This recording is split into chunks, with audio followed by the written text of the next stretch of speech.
In the annals of human resilience, few stories resonate with the profound impact of Viktor Frankl's. Born in Vienna in 1905, Frankl was not merely a psychiatrist, he was a visionary, a man who dared to challenge the prevailing psychological paradigms of his time. Even in his early professional life, while Freud championed the will to pleasure and Adler the will to power, Frankl articulated a radical third path, the will to meaning. This concept, foundational to what would become logotherapy, argued that humanity's deepest drive wasn't instinctual gratification or a thirst for dominance, but an innate desire to find purpose and significance in life. Imagine Vienna in the 1920s and 30s, a vibrant intellectual hub, a city of grand boulevards and cultural renaissance. This was Frankl's world. He was a promising young neurologist and psychiatrist, already making significant contributions to the field. His early work focused on depression and suicide prevention, driven by a deep empathy for human suffering. He established youth counseling centers in Vienna, pioneering approaches to help adolescents navigate existential crises. Even then, before the darkest chapters of his life unfolded, Frankl understood that a lack of meaning was a potent precursor to despair. His insights were not purely theoretical. They were born from a genuine engagement with the human condition, a testament to his unwavering commitment to alleviate mental anguish. But as the 1930s drew to a close, a chilling shadow began to creep over Europe. The rise of Nazism, with its insidious ideology of racial purity and totalitarian control, threatened to extinguish the very essence of human dignity Frankl so passionately championed. For a Jewish intellectual in Vienna, the air grew thick with a palpable sense of dread.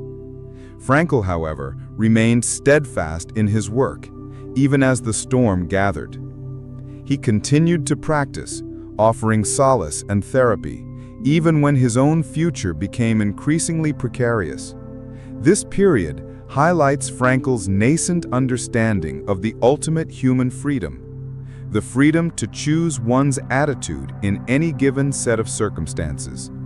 He could have fled, as many did, but his sense of responsibility to his patients and his elderly parents kept him anchored in a city rapidly descending into darkness. His foresight, however, was remarkable. Anticipating the inevitable, Frankl painstakingly concealed his most important manuscript, the precursor to Man's Search for Meaning, sewing it into the lining of his coat. This seemingly small act was a profound declaration of intellectual survival, a desperate attempt to preserve the insights he believed could one day help humanity. It was a tangible expression of his belief that even when everything else is stripped away, the human spirit's capacity for meaning and creativity can endure. The streets of Vienna, once bustling with academic discourse and artistic expression, now echoed with the ominous footsteps of a regime determined to eradicate individual thought and freedom. Frankl, a man deeply rooted in his intellectual pursuits, was about to be thrust into a reality that would test his philosophy and his very being to its absolute limits. This chilling prelude set the stage for the unimaginable trials to come. Frankl was about to embark on a journey not of his choosing, one that would strip him of his family, his possessions, and his identity. Yet it was precisely within this crucible of unimaginable suffering that his profound philosophy would be forged, transforming him from a theorist to a living testament to the indomitable spirit of humanity. The year 1942 marked the catastrophic turning point in Viktor Frankl's life. The vibrant intellectual life of Vienna was brutally extinguished by the Nazi regime, and Frankl, along with his wife, parents, and brother, was deported to the Theresienstadt ghetto. This was not yet a death camp, but a transit camp, a holding pen for countless Jewish individuals before their eventual journey to the extermination camps. In Theresienstadt, Frankl continued to practice medicine and psychotherapy, offering what little solace he could amidst the deteriorating conditions. He organized a secret unit for suicide prevention, a desperate act of defiance against the despair that threatened to engulf everyone. Even as his own future became increasingly uncertain, his unwavering commitment to helping others find a reason to live shone through the darkness. But the relative calm of Theresienstadt was merely a prelude to the true horror. In 1944, Frankl, his wife, and his parents were transported to Auschwitz, the most infamous of the Nazi death camps. Imagine the journey, crammed into cattle cars, suffocating and terrified, with no knowledge of their destination or fate.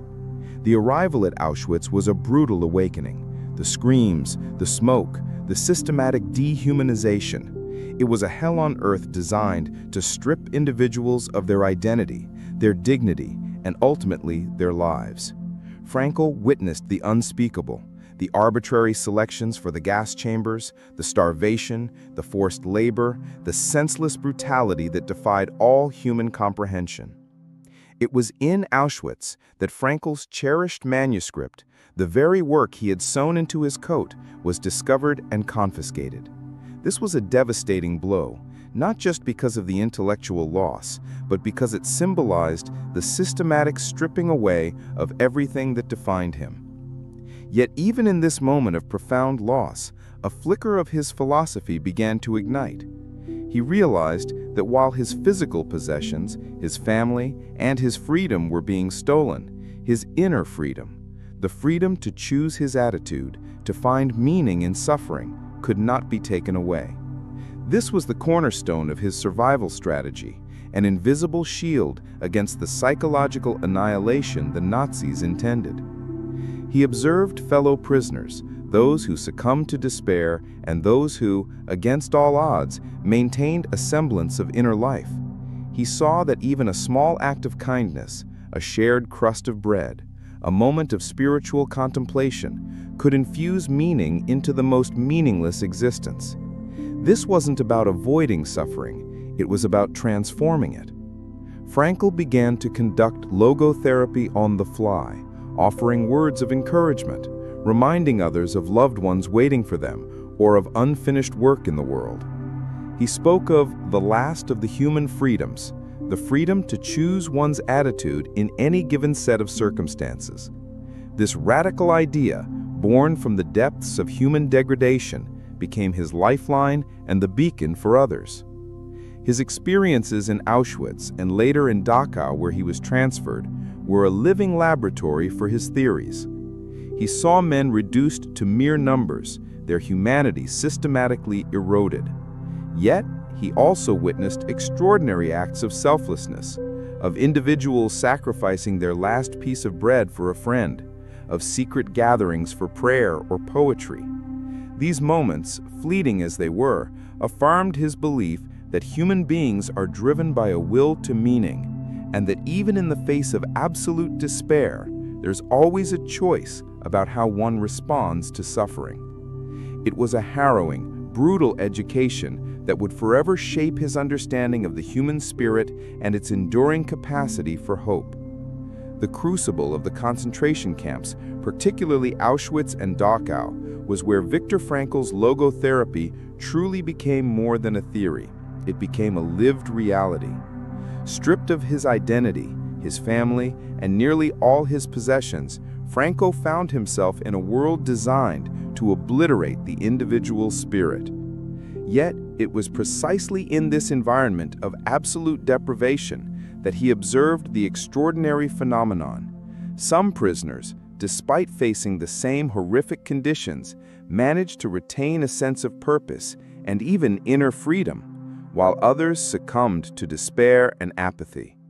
This observation became the bedrock of his most profound insights. Frankl noticed that those who had something to live for, a loved one waiting, a work to complete, a meaning yet to be fulfilled, were often the ones who possessed the psychological resilience to endure. He saw a man secretly sketching a landscape he had loved, another reciting poetry, another sharing a precious piece of bread with a fellow prisoner, even at the cost of his own weakening body. These seemingly small acts were in fact monumental expressions of the will to meaning.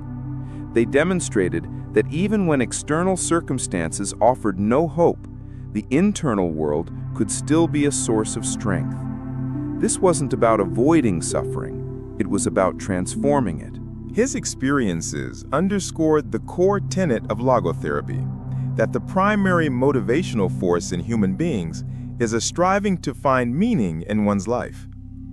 In the camps, this meaning often manifested in the most fundamental ways. For Frankl, his personal quest for meaning became the preservation of his scientific work, the belief that his insights could one day help others. He would mentally reconstruct his lost manuscript, writing snippets on scraps of paper, hiding them from the guards. This intellectual pursuit became a lifeline, a reason to persist through starvation, disease, and brutal labor. Frankl also recognized the vital role of tragic optimism, the ability to remain optimistic in the face of the tragic triad of human existence: pain, guilt, and death. He argued that suffering, while unavoidable, can be transformed into an achievement if one adopts the right attitude. He taught his fellow prisoners, often in hushed whispers during forced marches or work details, that even in their utter helplessness, they still had one supreme freedom, the freedom to choose their response. They could choose to curse their fate and give up, or they could choose to find a sliver of meaning, however small, in their existence. The narratives he witnessed and lived through provided countless examples. He saw people die with dignity, offering comfort to others in their final moments. He observed acts of profound human connection amidst the inhumanity. These were not easy choices. They required immense courage and an unwavering commitment to one's values. Frankl's own resolve was tested daily, facing the constant threat of death, the loss of his family, though he would only learn their fate after liberation, and the pervasive horror. Yet his commitment to observing, to understanding, and to helping others find their purpose within the confines of utter despair solidified his philosophical framework and transformed him into a living embodiment of the principles he espoused. The liberation of the concentration camps in 1945 brought an end to an unspeakable chapter of human history. But for survivors like Viktor Frankl, it marked the beginning of a different kind of challenge, the arduous journey of reintegration and the profound weight of memory.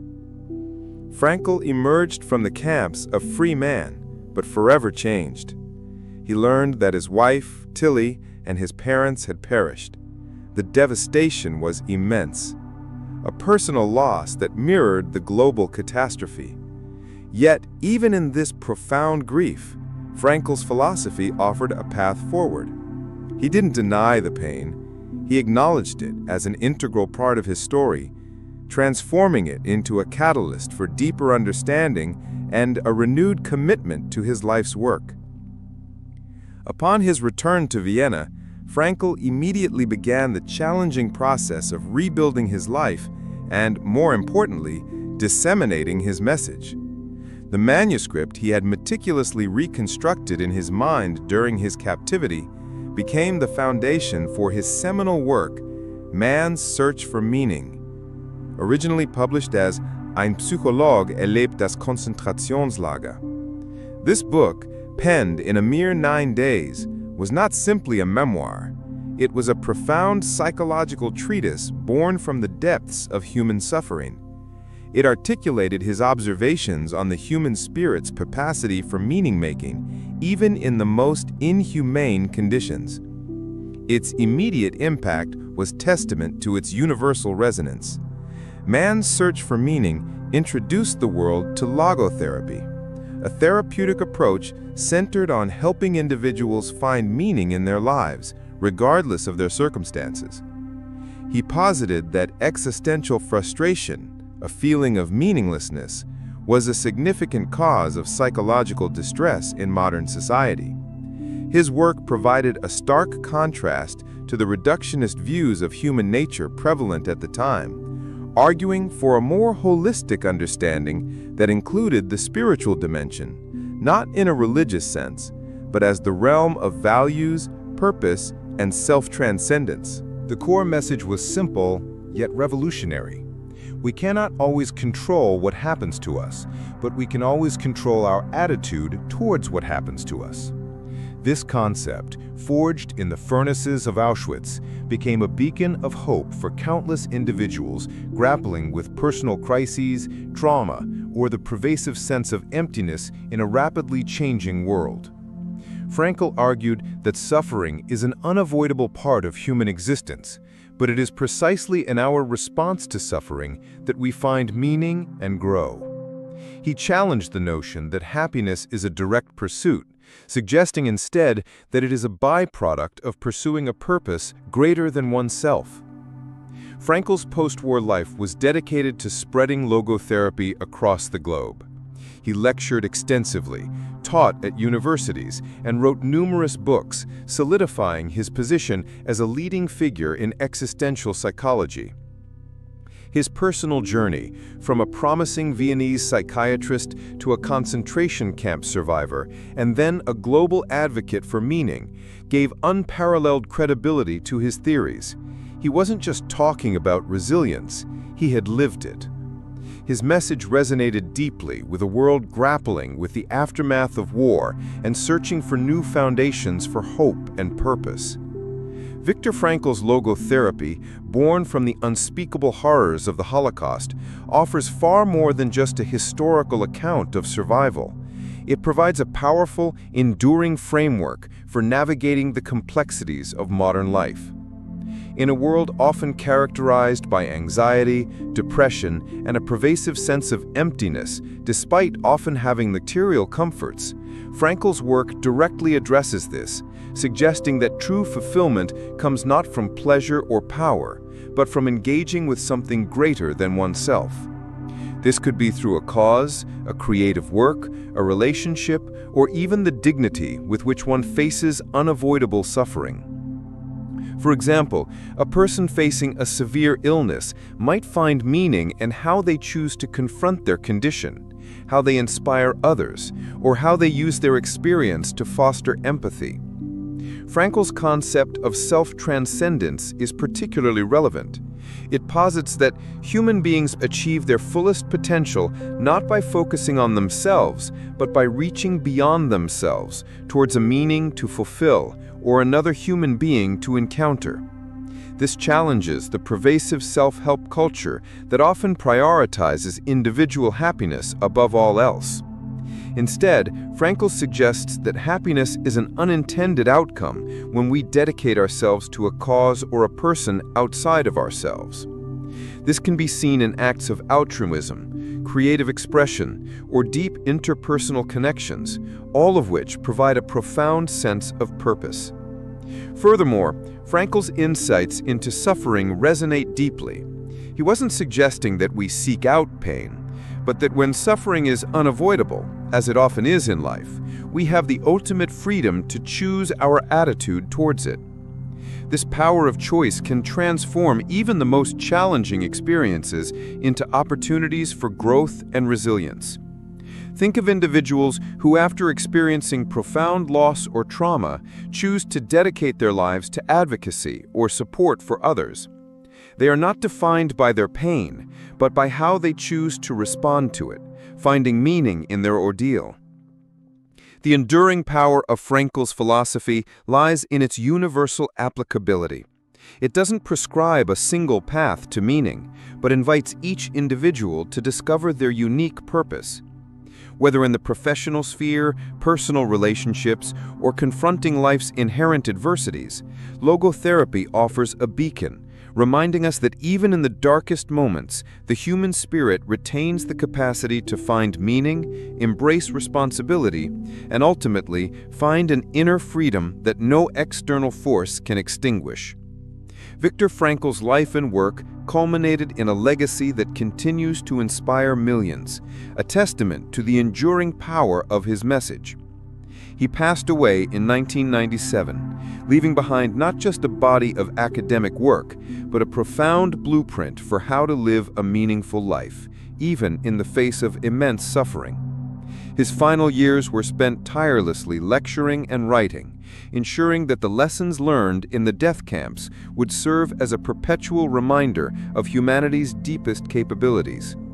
He received numerous accolades and honorary doctorates, but his greatest achievement was arguably the transformation of countless lives through his insights. The ultimate takeaway from Frankl's journey is the unassailable truth of inner freedom.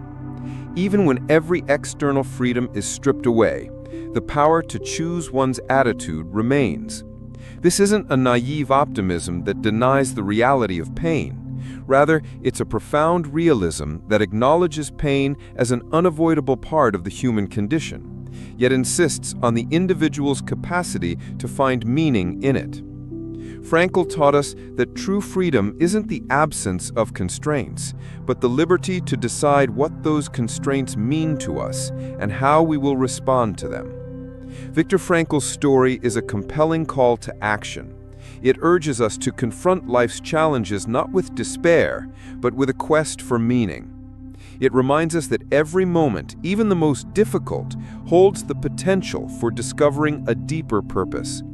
His life, from the intellectual salons of Vienna to the dehumanizing barracks of Auschwitz, stands as an unwavering monument to the human spirit's capacity for resilience, for finding light in the darkest of places, and for forging meaning out of the very fabric of suffering. His legacy is an eternal flame, illuminating the path towards ultimate freedom, the freedom to choose who we are, no matter what life throws our way. If you found inspiration in Viktor Frankl's incredible journey, please like this video to help spread his powerful message. Share it with someone who might benefit from hearing about finding meaning in adversity. Subscribe to Frankl's Insight for more deep dives into the human spirit and practical wisdom. And don't forget to hit the notification bell so you never miss our new uploads. Your engagement helps us continue to bring these vital stories to light. Thank you for watching.